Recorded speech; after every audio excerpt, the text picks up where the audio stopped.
8 books that inspired Taylor Swift's biggest hits. Taylor's secret inspiration. It may surprise you to find out that Taylor Swift, the queen of relatable stories and memorable songs, draws motivation from books. Come along as we discuss 8 incredible titles that became the inspiration for some of Taylor Swift's greatest hits. These books, which offer everything from exciting adventures to classic stories of love and grief, have had an impact on the themes in her songs. Join us as we explore the ways in which Taylor Swift's music and lyrics have been influenced by each novel. By the end of this video, you might just see Taylor's music, and maybe even your own bookshelf, in a whole new light. The first book on our list is exactly where Taylor got the idea for Love Story, her most popular song of the decade. Romeo and Juliet by William Shakespeare. Shakespeare's classic play, Romeo and Juliet, tells the story of 2 young lovers from rival families, the Montagues and the Capulets. Romeo and Juliet, despite the hatred between their families, fall madly in love. They secretly wed because of their intense desire, but Romeo is driven away from Verona as a result of a physical fight between the families. Juliet uses a drug to pretend to be dead in an idiotic attempt to bring the lovers back together. Unfortunately, Romeo never receives a message stating the plot, and believing Juliet is indeed dead, ends his own life. When Juliet wakes up and discovers her beloved is dead, she is so devastated that she ends her own life. After their deaths, the families come to their senses and the terrible feud ends. Shakespeare's play has inspired countless artists for centuries, including pop star Taylor Swift. Her song Love Story reimagines the star-crossed lovers in a modern setting, referencing the balcony scene and the tragic ending. We were both young when I first saw you. I closed my fist and claimed that I would have you. Love Story, Taylor Swift. Moving on from Romeo and Juliet, we have the second book, Alice in Wonderland by Lewis Carroll. Alice in Wonderland, written by Lewis Carroll in 1865, is a classic children's story. It follows Alice, a young girl who falls down a rabbit hole into a magical world called Wonderland. There she meets peculiar characters like the grinning Cheshire Cat, the riddle-loving Mad Hatter, and the bossy Queen of Hearts. The story is filled with nonsensical conversations, silly games, and unexpected changes in size. Alice grows giant and shrinks tiny throughout her adventure. This book inspired some of pop star Taylor Swift's music. In an interview with Rolling Stone magazine, Swift herself mentions how the feeling of falling down the rabbit hole in Alice in Wonderland resonates with the feeling of falling in love. This connection can be heard in her song, Alice, which features lyrics like, Alice in Wonderland, falling a rabbit hole, and I just can't explain it all. I never knew you were a wonderland. Here, Swift uses the metaphor of falling down the rabbit hole to describe the confusing and exciting experience of new love. Book number 3, which sparked Taylor's creativity, is The Great Gatsby by F. Scott Fitzgerald. F. Scott Fitzgerald's The Great Gatsby is a classic American novel that takes place during the early 20th century. It tells the story of Nick Carraway, a young Midwesterner who moves next door to the mysterious millionaire, Jay Gatsby, on Long Island, New York. Gatsby throws extravagant parties, but Nick soon learns they're all a facade for Gatsby to win back Daisy Buchanan, Nick's cousin, and Gatsby's lost love. Swift mentions the well-known book in 2 of her songs. The 7th song on her 9th album, Evermore, goes by the name Happiness. In a song, Swift refers to the Great Gatsby with the line, I hope she'll be a beautiful fool. This is similar to a mention from The Great Gatsby by Daisy Buchanan, in which Daisy says that her daughter's gender, a girl rather than a boy, means that there is no chance for her. Swift's 13th song off her 6th album, Reputation, This Is Why We Can't Have Nice Things, is the other song. Swift's mention of an extravagant party scene that she throws in the first lyric, Feeling So Gatsby for That Whole Year, is a tribute to Fitzgerald's book. When Jay Gatsby hosts parties and freely offers expensive gifts to his friends in the novel, people don't seem to thank him, and instead only assume offensive things about him. Swift, who made an effort to be kind to her friends, hosted get-togethers and brought them presents. Swift says of the song, it's about when people take nice things for granted. Example, friendship, trusting people, being open, or whatever. after many of her friends left her. The fourth book we'll explore takes us to a very different time and place. Jane Eyre by Charlotte Brontë. Jane Eyre, a novel by Charlotte Brontë, first published in 1847, tells the story of Jane, an independent young woman who faces a harsh childhood as an orphan raised by her cruel aunt. Jane finds work as a governess for a wealthy man named Edward Rochester, and a connection sparks between them. However, a shocking secret from Mr. Rochester's past threatens their newly found love, her first wife, Bertha.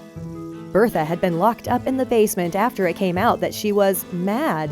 Still, Bertha's decline was completely Rochester's fault.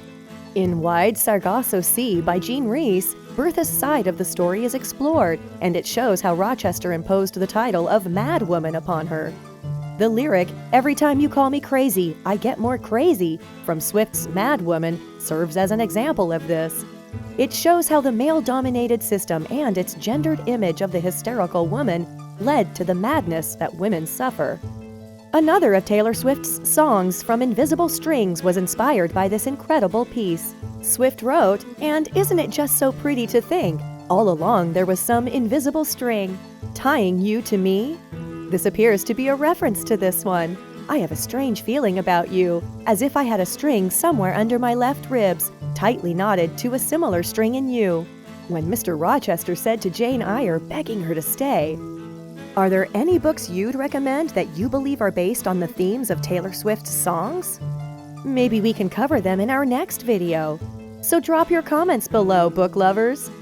And so, returning to a classic tale of adventure, the fifth book is Peter Pan, or The Boy Who Wouldn't Grow Up by J.M. Barrie. Scottish author J.M. Barrie wrote the children's novel Peter Pan, also known as The Boy Who Would Not Grow Up.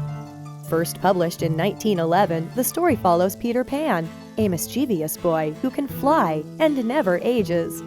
He transports Wendy Darling and her brothers to the beautiful island of Neverland, where missing boys go on everlasting adventures, fairies fly, and mermaids sing. Neverland is a scary but risky environment where there are no restrictions on growing up. Peter Pan joins the Lost Boys in a fight with pirates under the evil captain, who hates and scares the young kids. Wendy eventually desires her family's love and comfort since she is torn between the magic and chaos of Neverland. Taylor Swift references the story and explains how the feeling of never wanting to grow up resonated with her own experiences, inspiring the lyrics of Forever Young. The sixth on our list is the captivating book for her hit song, Look What You Made Me Do, which is Rebecca by Daphne du Maurier. Rebecca by Daphne du Maurier, published in 1938, tells the story of a young, unnamed woman who marries a handsome widower, Maxim de Winter. Their happiness seems perfect until they arrive at his magnificent estate, Manderley. There is the shadow of Maxim's deceased first wife, Rebecca. The new Mrs. de Winter feels constantly compared to the seemingly perfect Rebecca. Everything in the house, from the devoted staff to Mrs. Danvers, the creepy housekeeper, seems to idolize Rebecca's memory. As the new wife struggles to find her place, she becomes consumed by Rebecca's legacy, piecing together her life through whispers and lingering effects. This book is a powerful mix of psychological thriller, mystery, and romance. You're left wondering about Rebecca, Maxim, and the dark deeds they conceal. The song Tolerate It from Taylor Swift's album Evermore was reportedly inspired by the book. The themes of the song, retaliation, critique of society, and a woman scorned, reflect how the secret author of Rebecca feels. Next in the line, book number 7 is The Poetry of Robert Frost. Robert Frost was a famous American poet known for his beautiful and thought-provoking poems about nature, life's choices, and the human condition. He used clear language and everyday situations to explore complex ideas.